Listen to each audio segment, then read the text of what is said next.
어, 이제 몇 가지 일단 말씀을 드리면 지금 세계를 보면 참 어지럽죠. 그러니까 제가 미국에 산 지가 40년이 넘었는데 뭐 그동안 여러 가지 일이 있었지만은 지금 같은 경우는 없는 것 같아요. 저희가 뭐 이라크 전쟁도 보고 뭐 글로벌 금융위기도 보고 많이 했지만 그래서 지금 이제 뭐 어쨌든 자유 국제 질서는 이제 끝이 난 거고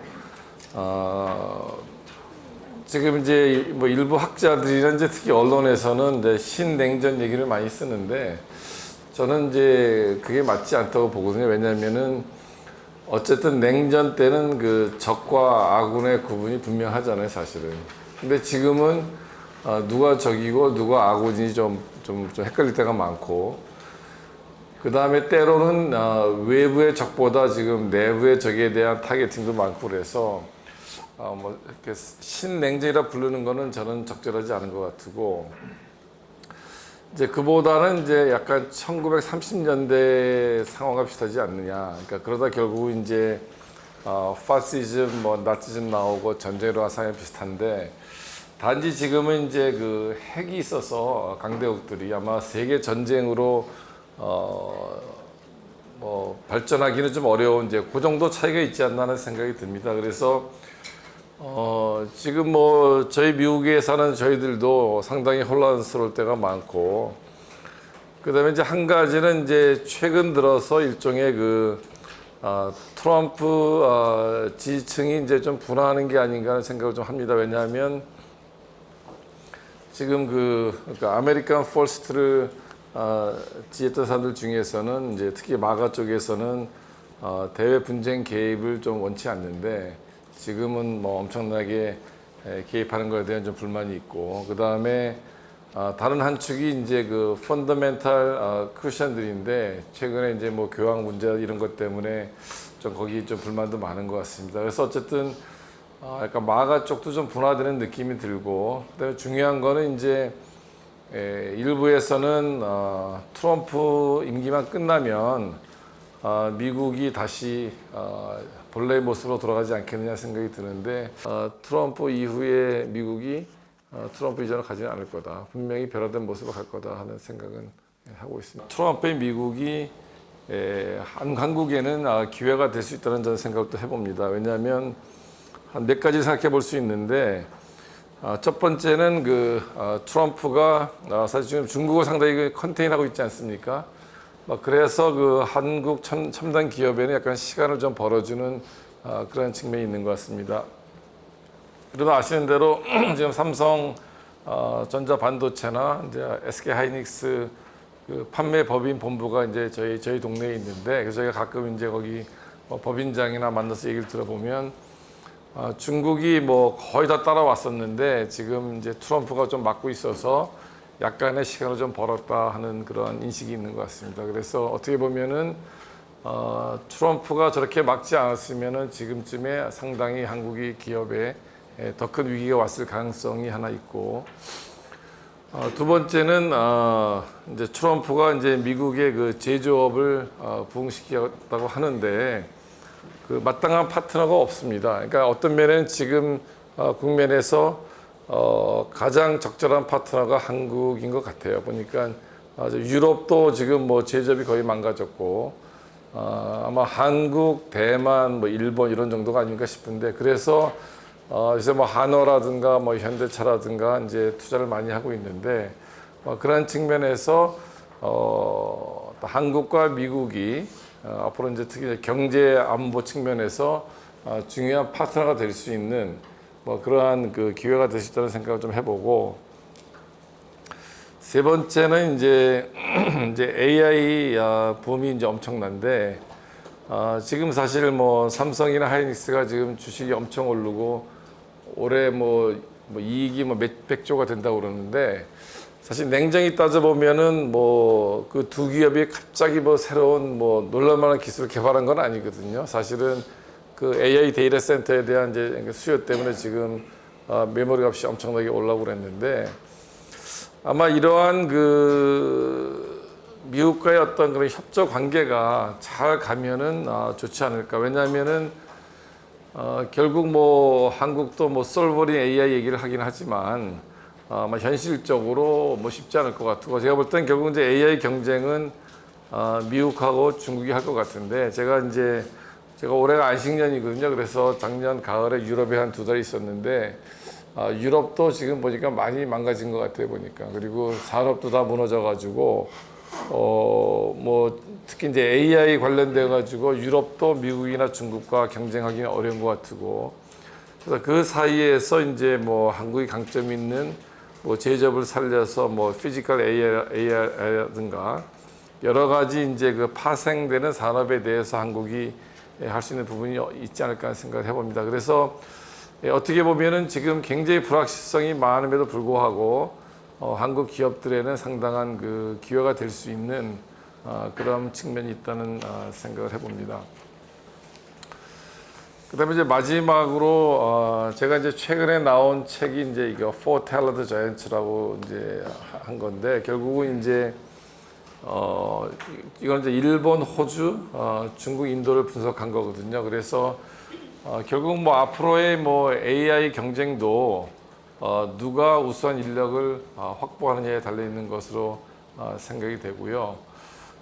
그래서 이제 그 일본이나 호주나 뭐 중국, 인도가 다 다른 전략을 썼는데 그러니까 쉽게 얘기하면 일본은 굉장히 그 자국민 중심으로 간 거고 호주는 이제 foreign talent, 그다음에 중국은 제가 이제 브레인 서큐션 얘기를 했는데 주로 이제 교육을 시키고 데려왔고 그다음에 한 가지 흥미로운 게 이제 인도 친구들인데 인도는 많은 인재들이 와가지고 거의 돌아가진 않습니다. 그래서 지금 보시면 알겠지만은 뭐 구글이나 뭐 마이크로소프트나 이런 큰 빅텍의 그 수장들이 전부 다 그 인도 친구들이거든요. 그래서 제가 볼 때는 지금 저희 그 실리콘밸리를 보면 중국의 영향을 상대적으로 조금씩 감소하고 있고 인도의 영향력은 상당히 좀 커지고 있는 그런 형국인 것 같습니다. 그래서 뭐 최근에 이제 대통령이 인도에도 가셨지만은 어떤 그 실리콘밸리 중심으로 한 그 인도계 디아스포라하고의 네트워크를 강화하는 것도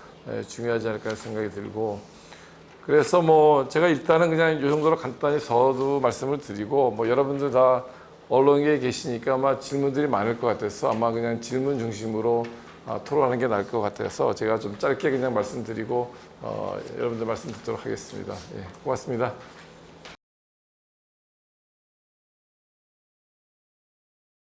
지금 그 명확한 방향을 잃기 굉장히 어렵죠. 왜냐하면 이제 특히 또 트럼프의 말에 따라서 왔다 갔다 하고 하니까. 그러니까 일기랑 비교해 보면은 이제 일기에는 이제 프로페셔널들이 많아서 얘기 들어보면 이제 트럼프가 뭘 하려고 그래도 여러 가지 이제 뭐 제약도 하고 뭐 이렇게 이제 반대도 그랬는데 지금 아마 거의 그런 게 없는 것 같고. 그래서 이제 물론 약간 이스라엘한테 약간 조금 설득을 당한 측면이 있는 것 같긴 한데 제가 볼 때는 일단 뭐 이란의 핵과 미사일 어떤 그 시설을 묵과할 수 없다 하는 게 아마 가장 큰 것 같아요. 그래서 이제 전쟁 초기에도 뭐 이라크전 같이 우리가 들어가서 뭐 네이션 빌딩 하거나 뭐 레짐 체인지 이런 얘기도 뭐 왔다 갔다 하긴 했지만은 그거보다는 그냥 군사적인 목표를 명확히 하겠다 하는 게 아마 중요한 것 같고요. 그래서 뭐 한국 같은 경우는 이제 뭐 호르무즈 때문에 유가 문제가 중요하지만은 사실 뭐 미국은 뭐 그렇게 중요하지는 않고 그래서 아마 제가 볼 때는 어쩌면은 굉장히 그런 뭐 그랜드한 전략보다도 단순하게 어떤 이라크의 핵과 미사일 시설을 허용하지 않겠다는 그런 군사적 목표가 가장 컸던 것 같고요. 이제 그런데 이제 문제는 이제 유가가 올라가니까 이제 지금 사실 그 중간 선거가 이제 얼마 안 남았는데, 그러니까 트럼프 입장에서는 만약에 인플레이션이 너무 커져서 만약에 뭐 물가가 많이 오르면 중간세에 영향을 미치지 않을까 하는 이제 그런 우려는 있겠지만은 뭐 제가 볼 때는 그렇게 뭐 트럼프가 그랜드 전략을 갖고 한 것 같지는 않고요. 그냥 비교적 단순하게 이란하고 협상을 하다가 이렇게 군사적 행동한 것 같고 이제 그러다 보니까는 이제 조금 뭐 우려스러운 거는 사실 이란이 이렇게 좋은 레짐은 아니거든요. 근데 이제 한국을 비롯한 국제사회에서 약간 동정 여론이 생기는 거는 굉장히 조금 바람직스럽지는 않고, 그래서 어쨌든 뭐 저 개인적인 견해는 뭐 여러 가지 해석이 있는데 뭐 중국 견제용이다 뭐 이런 게 있는, 저는 그런 전략보다는 아마 그냥 비교 단순하게 아마 그 군사적인 타겟을 한 게 아닌가 하는 생각이, 저는 그렇게 생각을 하고 있습니다. 그래서 아마 이제 이미 어느 정도 목표는 달성했고 이제 빨리 끝내자 하는 게 아마 지금 트럼프 입장인 것 같아요. 근데 후유증이 크겠죠. 특히 한국 같은 나라에.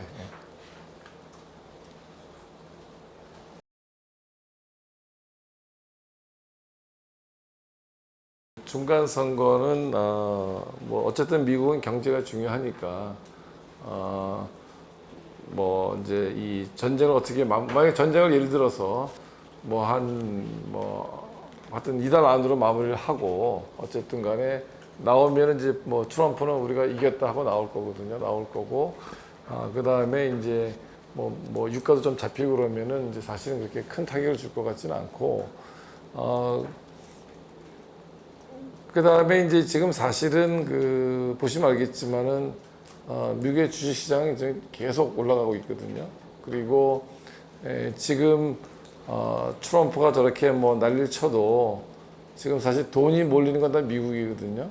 돈이 뭐 다른 데 가는 건 아니거든요. 사실 그래서 불평등은 커지고 있긴 하지만 뭐 미국의 경제가 비교적 이렇게 나쁘다고 볼 수는 없어요. 그래서 중간 선거가 원래 뭐 여당에 불리하기 때문에 뭐 하원은 아마 민주당이 아마 다수에 될 가능성이 크다고 보는데 상원은 지금 한 4석 차이니까 잘 모르겠어요. 그것까지 뺏길지 아니면 한두 석을 잃더라도 상원은 여전히 공화당에 차질 가능성이 있고 아직까지는.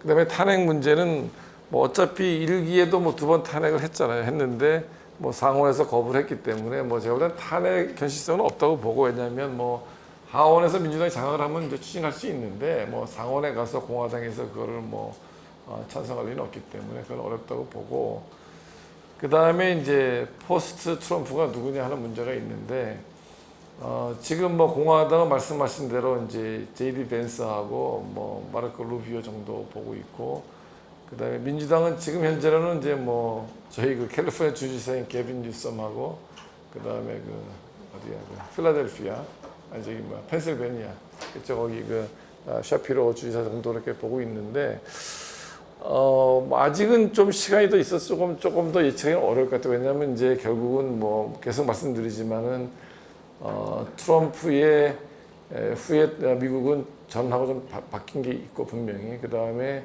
또 경제가 만약에 계속 좋으면 또 뭐 현직에 유리할 수도 있고 하기 때문에 아직 그 대선 예측이 조금 어려움이 있는 것 같고요. 일단 중간 선거가 되게 중요한데 만약에 트럼프가 상원까지 주면 그러면 동력이 굉장히 떨어지겠죠. 그래서 아마 하원은 주더라도 상원은 지키려고 노력을 하겠죠. 좀 그렇게 보고 있습니다. 그래서 아마 지금 트럼프가 빨리 전쟁을 끝내고 내가 이겼다 이렇게 승리 선언을 하고 이제 아마 뭐 이제 금리를 내리려 하든지 뭐 이런 식으로 압박을 하겠죠. 또 지금 어차피 바뀌니까 이제.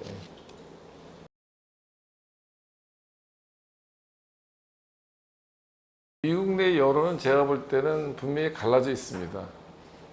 그러니까 거기에 대해서, 그러니까 지금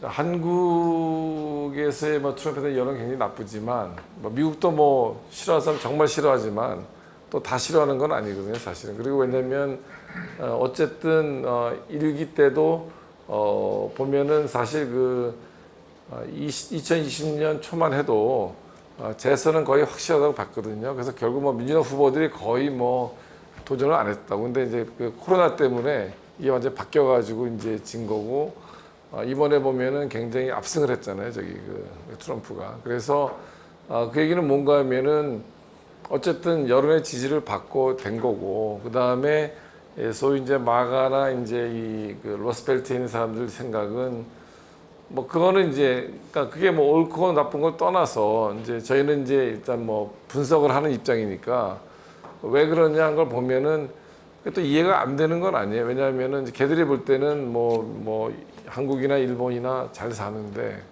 뭐 왜 우리가 구태여 가가지고 우리 돈 들여가지고 뭐 우리 별로 좋아하는 것 같지도 않은데 이제 이런 거 그다음에 이제 뭐 도와달랄 때는 이제 도와주지도 않은 거에 대한 섭섭함 이런 것들이 있는 거는 제가 볼 때는 정서적으로 이해할 수 있는 부분이 있다고 봐요. 그러니까 이제 물론 뭐 저희 같은 이제 지식인들이라든가 뭐 이런 사람들은 이제 어쨌든 미국에 갖고 있는 어떤 그 리더십 같은 게 유지돼야 된다고 보지만은 뭐 모든 사람이 다 그렇게 보는 건 아니기 때문에 이제 그거는 분명히 차이가 있는 것 같고 그 다음에 이제 제가 이제 뭐 인터뷰 이런 거 하면서 그런 얘기를 많이 했어요. 그러니까 미국이 제국주의인 것을 잊으면 안 된다, 한국도. 그러니까 그래도 지금까지는 이제 소련이나 중국이 운영하는 제국보다는 미국이 운영하는 제국이 낫긴 하지만 미국이 제국주의인 건 맞는 거죠, 사실은. 그러니까 만약에 한국이 미국에 대해서 필요성이 없어지면 뭐 뺄 수도 있는 거죠, 뭐 그거는. 그러니까 제가 볼 땐 그래서 그거를 뭐 우리가 뭐 동맹을 맹신하는 것도 위험하고 또 반대로 미국은 절대 빼지 못한다. 저는 그것도 아닌 것 같아요. 왜냐하면 상황이 변하면은 뺄 수 있다고 보는 거기 때문에 그래서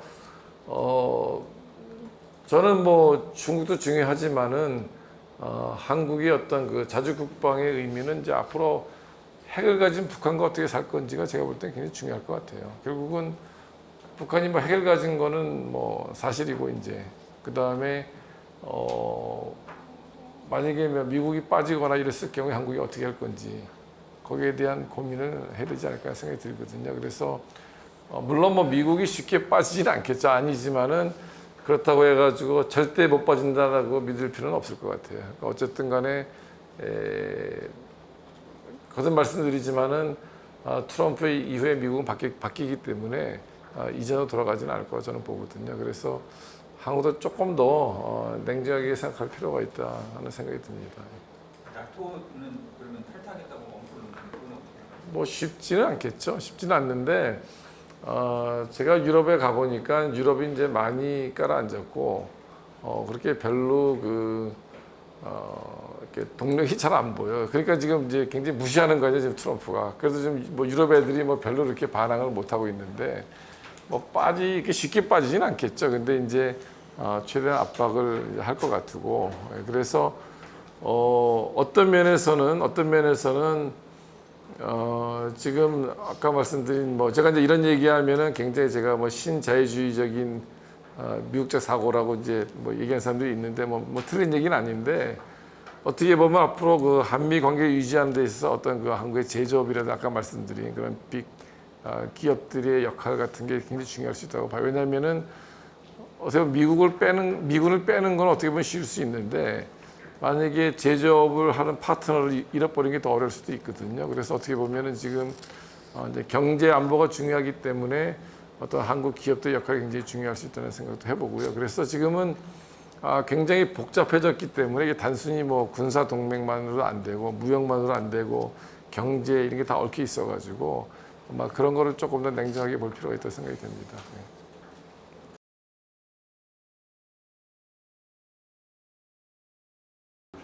그러니까 저는 개인적으로 그렇게 봅니다. 그러니까는 트럼프 본인이 갖고 있는 스타일이라든가 뭐 캐릭터는 조금 바뀔 수 있겠죠. 근데 트럼프가 두 번이나 당선이 되고 특히 두 번째 압승한 데는 그 어떤 그 특히 저는 이제 정치 사역을 했기 때문에 그 정치 사역적 기류가 있다고 보는 거거든요. 그래서 만약에 뭐 JD 벤스가 됐다 예를 들면 그러면은 이제 스타일은 바꿀 수 있겠죠. 트럼프 같이 거칠게 안 할지는 모르지만은 그 기류가 있는데 아까 말씀드린 대로 저는 두 개를 중요하게 보는 기류가 하나는 이제 아까 말씀드린 러스트벨트 얘기거든요. 그러니까 우리도 살기 힘든데 왜 우리가 가가지고 그러니까 지금 뭐 USAID 다 없애는 거 아니에요, 사실. 그러니까 우리끼리 잘 살면 되는데 왜 우리가 남의 나라 가가지고 돈 주고 우리 애들 죽게 하고 고생하느냐는 게 하나가 있는 거고 다른 하나가 이제 그 펀더멘털 크리스천들인데 이제 걔들이 볼 때는 과연 미국의 정체성이 뭐냐.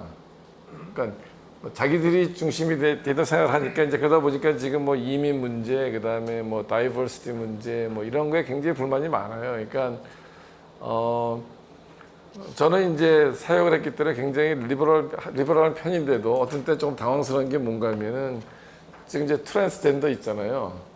그걸 영어로 뭐라고 부르는지 아세요? 그러니까 he도 아니고 she도 아니고 they라고 they. 그러니까 이런 것들이 굉장히 좀 불편한 거예요, 사실은. 그리고 지금 이제 저희 과에도 1층에 그 여자 화장실이 있었는데 그거를 이제 젠더 뉴트럴로 바꿨어요. 남자 여자. 근데 제가 몰랐으면 괜찮은데 여자 화장실 있다가 바꾸니까 나도 들어가기 좀 주저스러워. 왜냐면 이것도 괜찮나 들어갔다가 뭐 이런 것들, 이런 그 펀더멘털 백인 기독교인들이 볼 때는 이게 도대체 뭐냐, 미국이 우리의 가치라든가 정체성은 다 잃어버린 거 아니냐. 이제 거기에 대한 반발이 나와서 이제 타겟팅하는 게 뭐 이민자들, 뭐 성소수자 타겟팅 하는 거거든요. 그래서 이제 그러한 기류들은 제가 볼 때는 상당 동안 지속이 될 걸로 보기 때문에 이러한 기류가 상당히 한동안 갈 것 같고요. 그래서 아마 그게 뭐 트럼프가 갑자기 만든 건 아니거든요. 그런 흐름을 트럼프가 잘 타가지고 굉장히 그냥 세게 나간 거기 때문에, 그러니까 뭐 정치 사역적으로 보면 뭐 그러한 기류는 한동안 갈 거라고 보는 게 맞을 것 같습니다.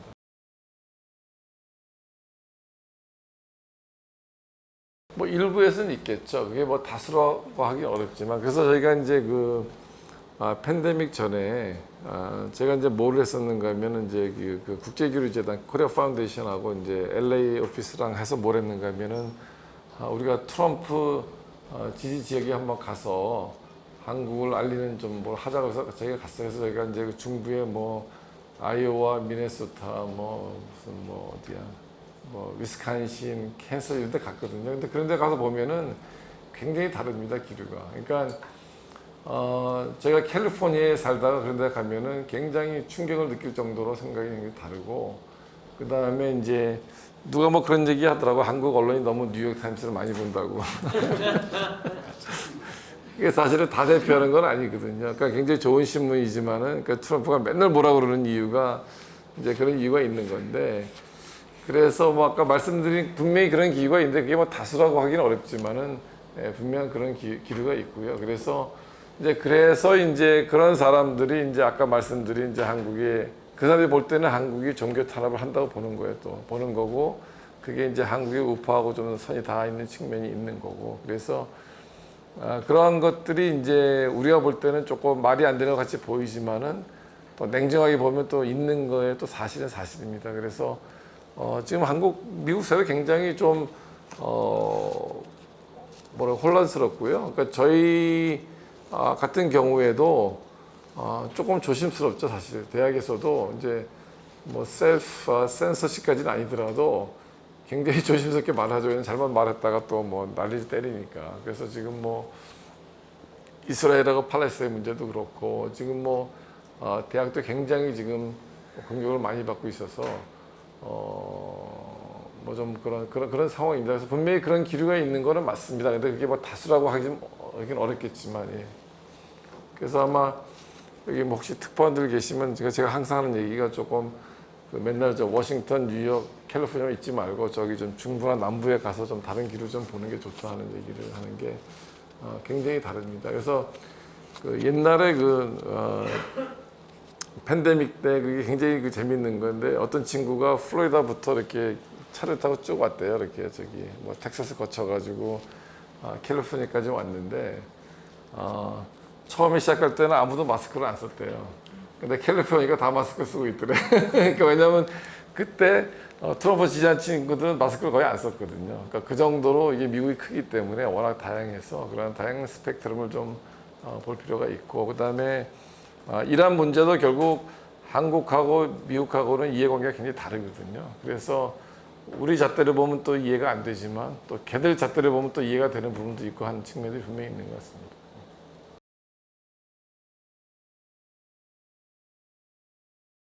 그러니까 아까 말씀드린 대로 트럼피즘의 중요한 게 알라이들을 저기 압박하는 거잖아요.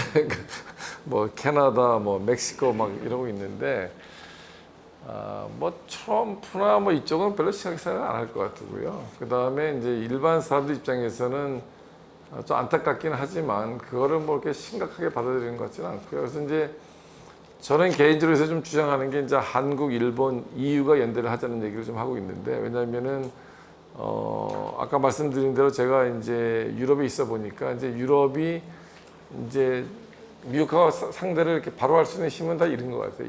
다 잃은 것 같고, 예, 동력도 없고. 그래서 아마 이제 유럽도 결국 이제 한국, 일본 쪽이랑 연대할 필요성을 좀 느끼는 것 같고, 그다음에 한일 관계가 지금 또 좋으니까 그래서 공통 그 관심사가 많은 것 같아요. 그래서 저는 이제 한국, 일본, EU가 같이 한번 좀 해보면 어떻겠냐는 생각이 드는데, 지금 이제 그런 노력들이 많이 있죠. 왜냐하면 이제 미국이 저렇게 나오니까 뭐 이제 뭔가 자기도 살 길을 찾아야 되니까 캐나다도 얘기하는 거고, 이제 그러한 측면에서 근데 제가 이제 한국, 일본, EU 연대 얘기를 하면서 이게 엔타이 차이나나 뭐 엔타이 아메리카가 되면 안 된다는 얘기를 이제 하거든요. 그래서 어떻게 보면은 우리가 동맹을 대체하는 게 아니라 동맹에 보완하는 관계로서의 어떤 그런 중견국 간의 어떤 그런 연대 같은 거는 필요하다고 보고, 저는 이제 그런 측면에서 아까 제가 말씀드린 뭐 전략적 다변화나 유연성이 한 예가 될 수 있지 않을까 생각이 듭니다. 그래서 뭐 캐나다는 캐나다 얘기하고 또 한국도 좀 그런 얘기할 필요가 있지 않는가. 그래서 어쨌든 그 동맹을 관리하고 강조하지만 또 나름대로 우리의 어떤 그 전략적 어떤 그 폭을 넓히는 노력이 필요하지 않는가 생각이 들고요. 그래서 뭐 보시면 알겠지만 일본만 해도 계속 뭐 아이디어를 내잖아요. 뭐 사실 옛날에. 근데 이제 한국은 잘 모르겠어요, 아직까지. 그러니까 뭐 동맹 아니면 그때 이제 안미 경중 얘기하다 그것도 이제 끝났고, 그래서 조금 좀 다양한 어떤 그런 그 아이디어를 갖고 토론도 하고 뭐 사회적 합의도 좀 만들고 이런 게 좀 필요하지 않을까 하는 생각이 들고요. 그런 측면에서 이제 캐나다 총리가 한 거는 의미가 있는데 그거를 뭐 그렇게 미국이 심각하게 받아들인다는 생각은 아직 안 해봤습니다. 네. 그러니까 미국은 그냥 트럼프 말대로 쟤네들은 그냥 우리 51번째 주야 이런 생각이 좀 있죠.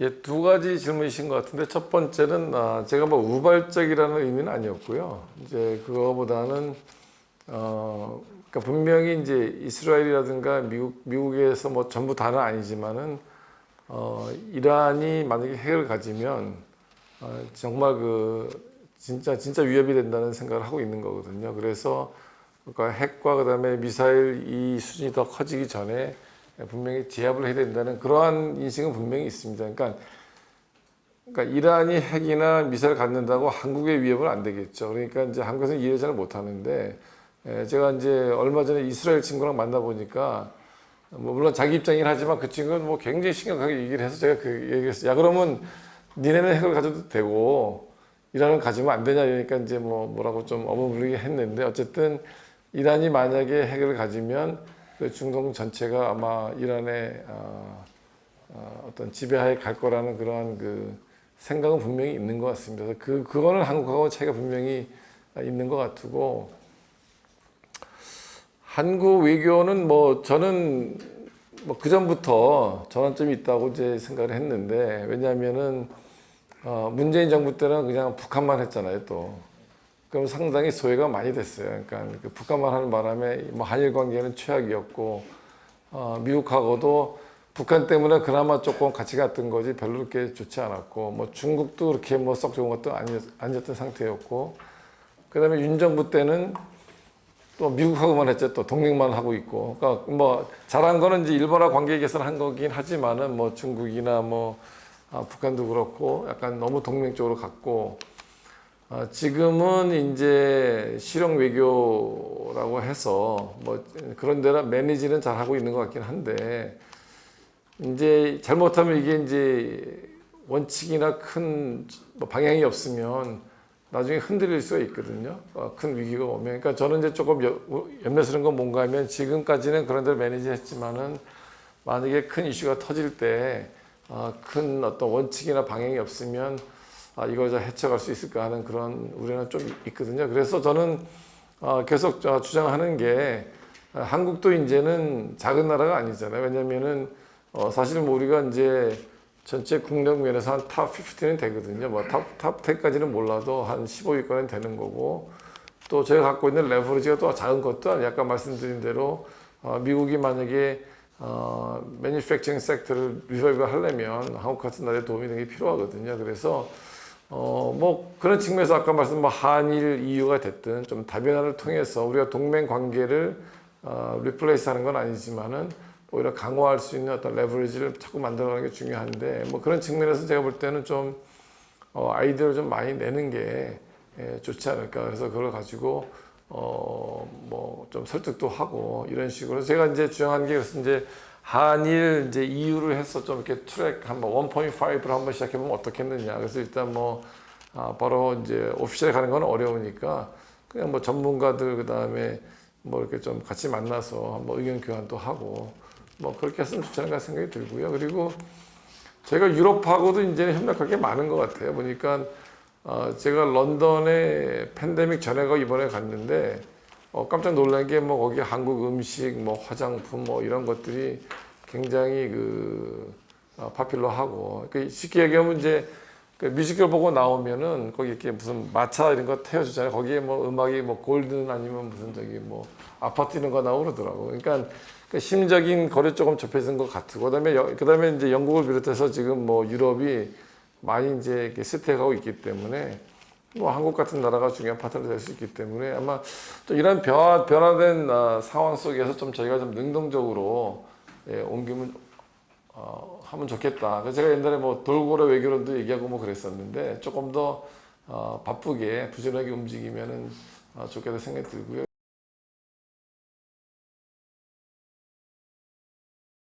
글쎄 뭐 잘은 모르지만은 뭐 전쟁 자체가 큰 영향을 미칠 거예요 결국은. 그러니까 이제 결국은 트럼프가 뭐 레토릭은 세지만 결국 뭐 중국한테 할 수 있는 게 또 굉장히 제한적이라서 그러니까 지금 이런 건 있습니다. 저희가 이제 그 미국에서 중국이랑 뭘 하는 게 굉장히 어렵습니다. 그러니까 여전히 지금 보면 중국 쪽에서 뭐를 같이 하자고 저희가 많이 오는데 저희 대학만 해도 중국이랑 할 때는 굉장히 조심스러워요. 그러니까 이제 저희 같이 이제 문과 쪽은 괜찮은데 비교적 이제 뭐 사이언스라든가 뭐 메디컬 쪽 이쪽은 굉장히 조심스럽거든요. 그래서 저희 대학에도 그 커미티가 있습니다. 그러니까 제가 그 커미티 있어서 제가 조금 아는데 보통 이제 뭐 그러니까 리뷰하는 게 대개 한 90% 이상이 중국 거거든요. 그러니까 중국이 아직도 보면은 뭐 펀딩을 주겠다, 뭐를 하겠다 이런 굉장히 아직도 막 적극적으로 나오는데 지금 대학이 굉장히 조심하고 있습니다. 그래서 아마 한국 대학은 아직 그런 건 없을 텐데, 그러니까 두 가지인데 하나가 이제 그럼 이 중국하고 하는 게 이 내셔널 시큐리티에 관계가 되는 거냐 하는 게 하나고 두 번째가 그게 아니더라 하더라도 소위 이제 레퓨테이션 리스크가 있는 거냐 거기 받은 거에 대해서 이제 그런 것들이 굉장히 조심스럽고 그다음에 실리콘밸리 뭐 투자나 이런 것도 상당히 좀 위축되는 상황이고 그래서 하여튼 중국하고는 지금 굉장히 조금 상황이 안 좋긴 한데 뭐 그렇다고 트럼프가 지금 중국을 뭐 그런 것도 그렇게 뭐 죄는 것들은 있지만은 뭐 당장 가가지고 뭐 어떻게 시진핑한테 뭐 어떻게 하지는 못할 거예요 지금. 그래서 어쨌든 뭐 중국하고 미국은 점점 분리가 좀 되겠죠. 어느 정도 지금 특히 이제 인적 교류도 많이 줄어들고 또 중국 애들도 잘 나가지도 않고 점점 덜 나가고 그러기 때문에 그래서 저는 뭐 개인적으로 중국하고 인게이지를 해야 된다는 입장인데 지금 뭐 예를 들면은 뭐 한국도 그렇다고 그러던데 지금 뭐 중국으로 유학 가는 미국 애들이 확 줄었잖아요 지금. 그러니까 스탠퍼드 대학이 북경대학 안에 그 센터가 있거든요. 지금 그게 굉장히 골치 아파요. 왜냐면은 뭐 안 가니까 지금 중국을 거의. 그래서 이제 그런 부분이 있고 그래서 어쨌든 중국하고 이제 미국하고 계속 긴장 관계가 가는데 뭐 다른 것보다 결국 이제 뭐 기술 문제, 특히 이제 AI 레이스가 이제 어떻게 될 건지 하는 게 아마 가장 중요할 것 같고. 그래서 뭐 저는 개인적으로는 아마 하이텍 쪽은 뭐 거의 디커플링이 되지 않을까 싶어요. 그러니까 예를 들면 우리가 뭐 전화기를 제가 이제 미국에서는 아이폰 쓰고 한국에는 삼성폰을 쓰는데 뭐 두 개 같이 가듯이 아마 제조업의 이런 쪽은 워낙 서플라이 체인이 타이트해서 좀 어렵겠지만 아마 이런 하이텍 쪽은 아마 뭐 디커플링과 같지 않을까 생각이 들고 그래서 아마 미국 중심, 중국 중심 제가 이제 한 2주 전에 이제 인도네시아를 다녀왔는데 제가 자카르타 갔으니까 저를 초청한 친구가 나보고 꼭 하이스피드 트레인을 타보라고 그러더라고요. 그래서 제가 이제 또 제가 역사 배운 게 있어가지고 이제 자카르타 반둥을 가는 걸 탔는데 타셨는지 뭐예요? 한 25분 걸리는데 정말 기차가 좋더라고. 그리고 한 330몇 킬로까지 나오는데 그게 중국이 만든 거예요, BRI로. 그러니까 이제 그런 데만 해도 굉장히 중요한 게 굉장히 큰 것 같고, 근데 이제 뭐 미국 이런 데는 굉장히 줄어들고 있어서 아마 상당히 어느 정도 분리되면서 가면서 뭐 긴장과 갈등도 뭐 이렇게 매니지하면서 가겠죠. 둘이 아마 전면적으로 붙기는 어려울 거예요, 중국하고 미국하고. 근데 이제 미국에서 관심 있는 거는 만약에 이제 중국이 대만 문제를 어떻게 할 건지.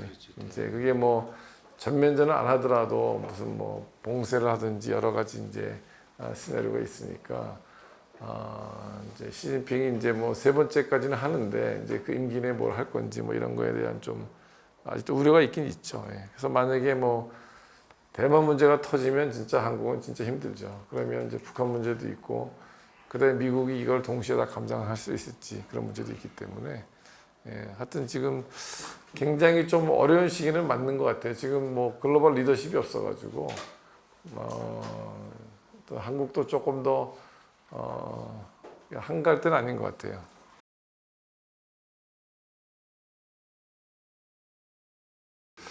저는 폴리티컬 레토릭에 생각하지는 않습니다. 왜냐하면은 실질적으로 이제 그 중국이 빠르게 따라오고 있기 때문에 상당히 위협을 느끼는 건 맞죠, 미국이. 그러니까 이런 겁니다. 예를 들면은 이제 저희 학교 이제 케이스를 보면 이제 어떤 그 중국의 유학생이 와가지고 그러니까 중국의 지원을 받아가지고 어떤 기술 개발을 했는데 자기가 이제 중국에 돌아가서 그 기술 쓰겠다. 어떤 라이센스는 이제 대학이 있는 거니까 이제 그걸 달라 이제 요청이 왔는데 그럼 이거를 허가할 거냐 말 거냐는 이제 고민이 생긴 거예요. 그러니까 냉정히 따지면은 중국 돈으로 중국 학생이 개발한 건데 또 IP는 이제 스탠포드에 있는 거고.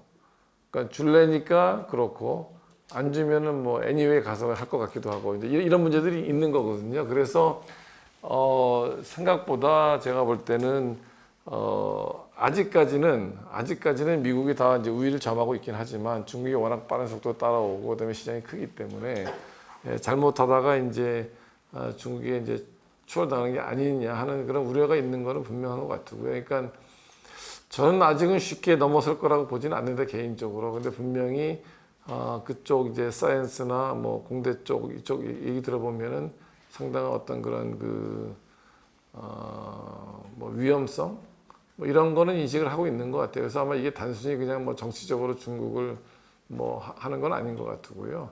이제 앞으로 점점 뭐 AI 점점 발전해 가니까 거기에 대한 어떤 두려움이 있는 거죠. 그래서 만약에 중국이 뭐 기술 이쪽으로 과학분야에 만약에 패권을 잡으면 뭐 그냥 그대로 가는 거죠, 이제는. 예. 그래서 아마 그거를 이제 아직까지는 제가 볼 때는 중국이 미국을 따랐다고 보지는 않는데 이제 치고 올라오니까 그걸 지금 안 누르면 더 늦을 수 있다 하는 그런 위기감이 있는 것 같습니다.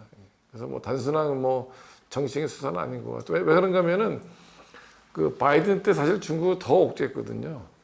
촘촘하게. 그러니까 트럼프는 뭐 무역 이런 거 했지만 사실 과학기술 쪽은 바이든 때 더 쥐었기 때문에 그런 면에 대해서는 상당히 뭐 공화민주의 컨센서스가 있는 거죠, 사실은. 그러니까 레토릭 자체는 좀 다르긴 하지만. 그리고 뭐 트럼프가 거칠긴 하지만은 뭐 공화 민주 양당 사이에 큰 차이는 없다고 보거든요. 그래서 뭐 그거는 제가 볼 때 상당히 실체가 있다고 이렇게 보고 있습니다. 예.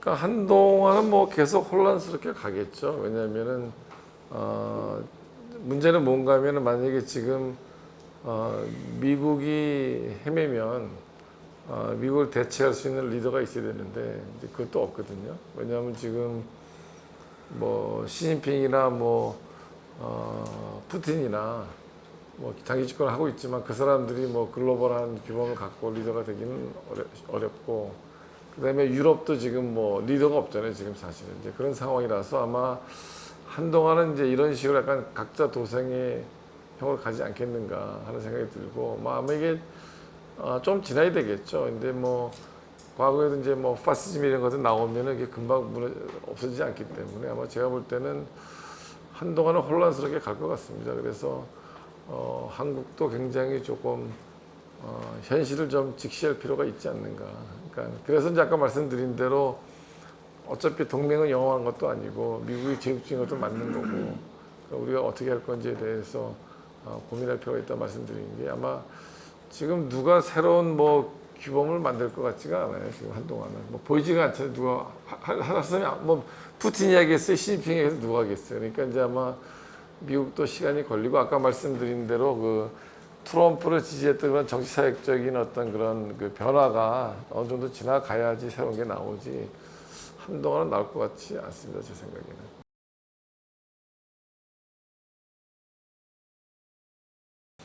그게 중요한 게 이게 우리가 이제 뭐 반중국 뭐 이런 게 아니고 또 동맹을 대체하는 것도 아니고 우리가 관심사가 공통적인 게 많으니까 같이 모여서 서로 우리 이런 생각 의견 교환하고 뭐 같이 할 수 있는 거 같이 협력하는 이제 그런 정도 생각하는 거지 지금 당장 뭐 그걸로 어떤 새로운 질서를 만들거나 그러기는 좀 어렵다고 보죠. 왜냐하면 뭐 계속 말씀드리지만 일본이나 뭐 제가 지난주 일본 일주일 갔다 왔는데 일본이나 유럽 가보면은 뭐 여전히 선진국이긴 하지만 뭐 그렇게 리드할 수 있는 동네가 없는 것 같고요. 그러니까 제가 가서 유럽에 있을 때 그 저희 그 학자들이나 전문가들 그 얘기를 많이 물어봤어요. 야, 내가 볼 때는 미국은 트럼프가 나와서 이렇게 난리를 쳐도 그래도 계속 글로벌 플랫폼 기업이 나오지 않냐. 어쨌든 지금 뭐 엔비디아고 그 전에 뭐 메타고 아마존이고 사실 보면은 아직까지 그 중국이 그런 플랫폼 기업을 낸 건 아니에요. 사실 계속 미국이거든요. 그래서 제가 물었다고요. 근데 왜 유럽은 다 갔냐? 아무도 없냐? 그랬더니까 하는 얘기가 미국은 이노베이션을 하고 중국은 에뮬레이션을 하는데 우리는 레귤레이트만 하고 있다고 그런 얘기를 하는데 어쨌든 그러니까 물론 이제 뭐 네덜란드나 이렇게 좀 이제 작은 아주 하이 뭐 고급 기술을 가진 게 있긴 하지만은 이제 큰 기업이 이제 없거든요. 유럽이 다. 그래서 이제 그때 제가 10월 초인가 유럽에 있을 때 그때 이제 그 젠슨 황이 와서 그 이재용 회장하고 정세 회장하고 뭐 깐부 뭐 회동했잖아요. 그때 굉장히 그게 좀 굉장히 상징적이었어요. 왜냐하면은 어쨌든 앞으로 뭐 AI 시대를 논하는데 대만계 미국인하고 한국 사람 둘이 한 거고 유럽이나 백인들이 없잖아요, 사실은. 그러니까 그거는 뭐 10년, 20년 전에 상상할 수 없는 그림인데 어쨌든 뭐 그게 약간 상징성이 있었는데 그래서 유럽이 한국에도 관심이 더 있다고 봐요. 과거에 보면. 과거는 사실은 뭐 유럽이 한국 사람 별로 이렇게 뭐 신경 안 썼죠. 근데 지금은 또 거기다가 지금 이제 북한 문제가 어떤 면은 지금 미국보다 유럽이 더 관심이 많아졌어요. 러시아 때문에. 왜냐하면 유럽에서의 안보의 가장 큰 위협은 러시아거든요. 근데 거기에 지금 북한이 간 거예요, 지금. 그래가지고 그 굉장히 그 관심이 커졌고, 제가 런던에 있을 때 이제 그 영국 외교부에 갔었는데, 거기서 이제 그러니까 주 북한 영국 대사죠. 이제 거기 팀이랑 만났었는데, 임명이 다 돼 있는데 지금 북한이 오지 말라 그래가지고 못 들어가고 있어요 지금 그 사람들. 그래서 뭐 한국만 왔다 갔다 하고 뭐 이러는데 그래서 지금 어쨌든 그 의외로 유럽에서는 그 러시아 문제 때문에 북한 문제가 오히려 관심이 좀 커졌더라고요. 그러니까 오히려 워싱턴보다 더 많은 생각 제가 받았는데 그래서 뭐 하여튼 그런 문제로 인해서 어떤 그 공통 관심사가 있으니까 뭐 같이 모여서 서로 의견 좀 교환을 하고 뭐 이런 노력이 필요하지 않을까 생각이 들고요. 그러니까 뭐 지난 정부 때는 이제 뭐 나토에 참석하고 그랬는데 나토는 굉장히 그 군사 안보 쪽이기 때문에 그거보다는 저는 오히려 좀 더 폭넓게 뭐 지금 뭐 데모그래피 크라이시스라든가 뭐 이런 투자 문제라든가 뭐 북한 문제 이런 거 다 묶어가지고 한번 폭넓게 한번 대화하는 기회가 필요할 것 같아요. 그래서 뭐 나토를 가도 괜찮은데 그거 말고 조금 다르게 조금 더 이렇게 한번 좀 한국이 좀 그런 이니셔티브를 좀 잡아보면 어떨까 싶은데 한국이 그럴 능력이 됐는데 좀 안 하는 것 같아요. 한국이 보면 몸을 사리는 것 같아요. 보면은 저는 충분히 그럴 땐 됐다고 봐요. 이제는 국력이. 그리고 특히 아까 말씀드린 대로 지금 한국 기업들이 굉장히 잘하고 있기 때문에 유럽에서 되게 부러워하더라고. 네.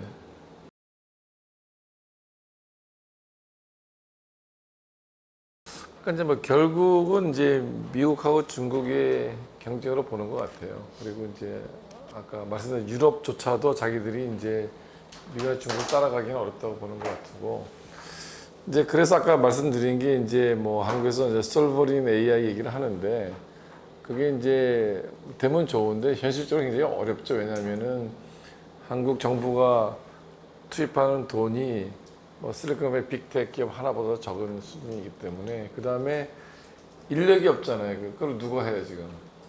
한국에 그거를 할 만한 인력도 없고 그렇기 때문에 현실적으로 한국이 독자적으로 개발해가지고 할 수 있는 거는 하면 좋은데 저는 어렵다고 보거든요. 이제 그래서 이제 요즘에 무슨 이제 한국이 뭐 패스트 팔로우에서 뭐 퍼스트 무버 얘기를 나오는데 저는 패스트 팔로우에서 크레디블 파트너 이렇게 저는 이제 얘기를 하고 있는데 그게 뭔가 하면은 결국은 미국하고 잘 협력을 해서 미국이 분명히 약한 부분이 있거든요. 뭐 그런 것 같아요. 그래서 하여튼 보면은 요즘에 뭐 AI로 돈이 다 몰리고요. 실리콘밸리. 그다음에 뭐 완전 치킨 게임 하는 것 같아요 지금. 그래서 거기에 지금은 덕을 보고 있는 거예요 지금. 덕을 보고 있는데 그게 아마 뭐 한 1, 2년 가지 않겠느냐 생각이 들어서 그 이후에 어떻게 될 거냐 하는 거에 대해서는 그래서 이제 뭐 피지컬 AI 얘기도 나오고 하는 것들 결국 한국이 갈 수 있는 어떤 그 틈새 마켓을 찾는 게 결국은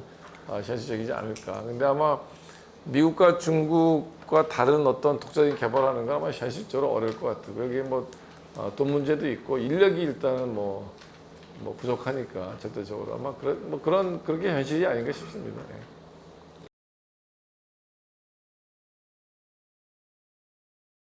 첫 번째 우크라이나 문제는 약간 이제 피로감도 있고 그렇게 뭐 요새 이렇게 논의가 많이 되는 것 같지는 않아요 사실은.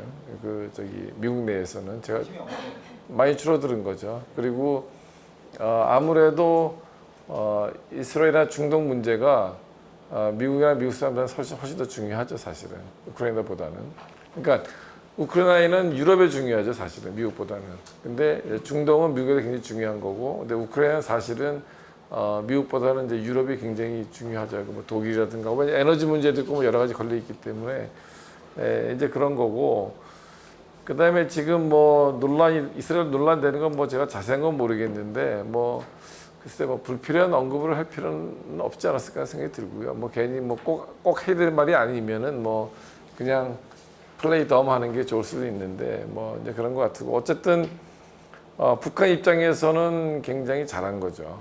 그러니까 북한 입장에서는 그냥 뭐 여러 가지 측면에서 뭐 경제적인 측면도 있지만은 아마 뭐 러시아 쪽에서 기술 이전을 받았다고 생각을 하니까 그 다음에 또 중국에 너무 의존하는 것에 대한 밸런스도 되고 그 다음에 아마 무기 테스트 같은 거 많이 했을 거고 그 다음에 실전 경험도 있고 그러니까 저는 이제 군사 전문가가 아닌데 러시아가 처음에 우크라이나 들어갈 때 금방 끝낼 걸 생각을 많이 했거든요. 워낙 이제 군사 기술이 월등하니까. 근데 이제 러시아가 헤맨 이유가 뭔가 하면은 전쟁 경험이 없어서 그렇더라고요.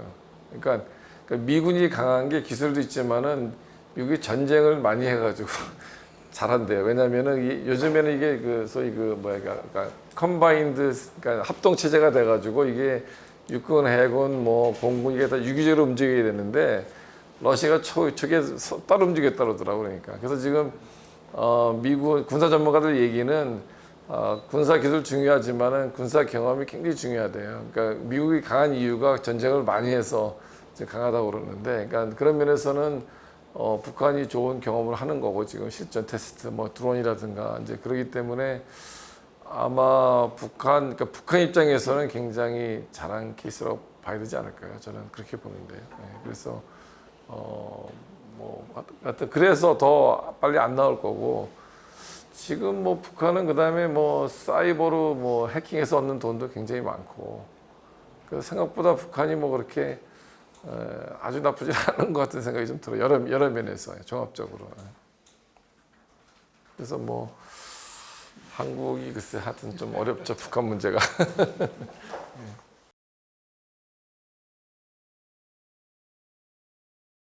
그거는 그냥 뭐 약간 재미있는 차원의 얘기지 심각한 문제는 아니라고 생각을 하고요. 그러니까 뭐 이런 얘기하는 사람도 있어요. 소위 푸틴 모델 해서 이제 제이디 벤스가 나가서 되면은 트럼프가 부통령 했다가 그만두면 한다. 이제 그런 거는 뭐 불가능하고요. 왜냐면은 지금 이제 관세도 그렇지만은 지금 미국의 소송이 굉장히 많거든요. 그리고 그 관세도 결국은 대법원에서 판결을 내렸잖아요. 그런 식으로. 그렇기 때문에 제가 볼 때 그거는 불가능하다고 보고, 그 다음에 이제 트럼프 반 트럼프 문제도 점점 양극화가 돼가고 있는 거죠, 사실은.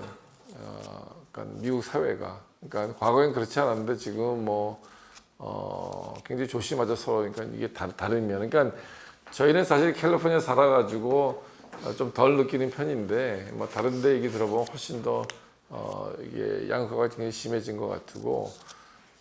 그 다음에 이제 요즘에 이제 그 미국 정치를 전공했던 사람들 하는 얘기가 뭔가 하면은 야 미국 대통령이 힘이 이렇게 센 줄 몰랐다.